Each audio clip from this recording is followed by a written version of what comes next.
মিয়াক অসমৰ পৰা খেদিবলৈ কোনো মাইকেলাৰৰ ক্ষমতা নাই, কাৰণ আবে চুটমাৰানি ক্ষমতা নাইকিয়া নহয়, তহঁতৰ লাজ নাই।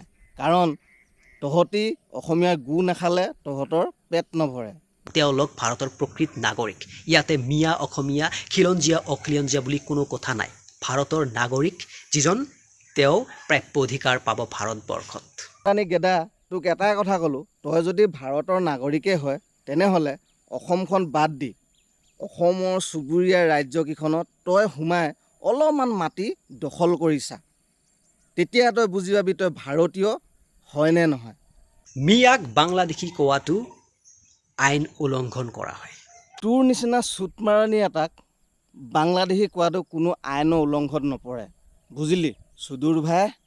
আৰু এয়া যদি বুজি নাপায় অসমৰ ৰাইজ, অসমৰ খিলঞ্জীয়া, অসমৰ অসমীয়া, আচ্ছা কি কৰিবি তই, কি কৰিবি বে চুটমাৰানি? মোৰ এই তলৰ বালকেইডাল বেকা হৈ আছে, চিধা কৰিবি আ। তাৰ বাহিৰে তই একো চেটডাল কৰিব নোৱাৰ, বুজিলি। এতিয়া সেই ভাৰতৰ নাগৰিক মিয়া জনসংখ্যাই এটা পৃথক ৰাজ্যৰ দাবী কৰিব। যদি বাধ্য কৰায়, তোৰ ইমান অকাত নাই যে এখন পৃথক ৰাজ্যৰ দাবী কৰিবলৈ।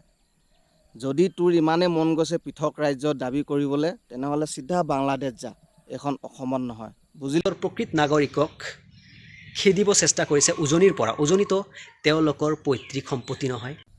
উজনি অসম বাদ দে, গোটেই অসমখনে আমাৰ অসমীয়াৰ পৈতৃক সম্পত্তি। কিন্তু তোৰ পৈতৃক সম্পত্তি নহয়, তোৰ পৈতৃক সম্পত্তি হৈছে বাংলাদেশ, বুজিলি। এনেই ভিতৰত সোমাই কুকুৰৰ নিচিনা ভুকি নাথাকিবি। তোৰ যদি দম আছে এইবিলাক কথা আহি ৰাস্তাৰ মাজত আমাৰ অসমীয়াৰ মাজত কৈছা, তোক সুদূৰ ভাই এই মুখৰ থপৰাটো চেঞ্জ কৰি পঠাই দিম, বুজিলি। চুটমাৰানি গেদা, মূৰত মুতি দিম কেলা।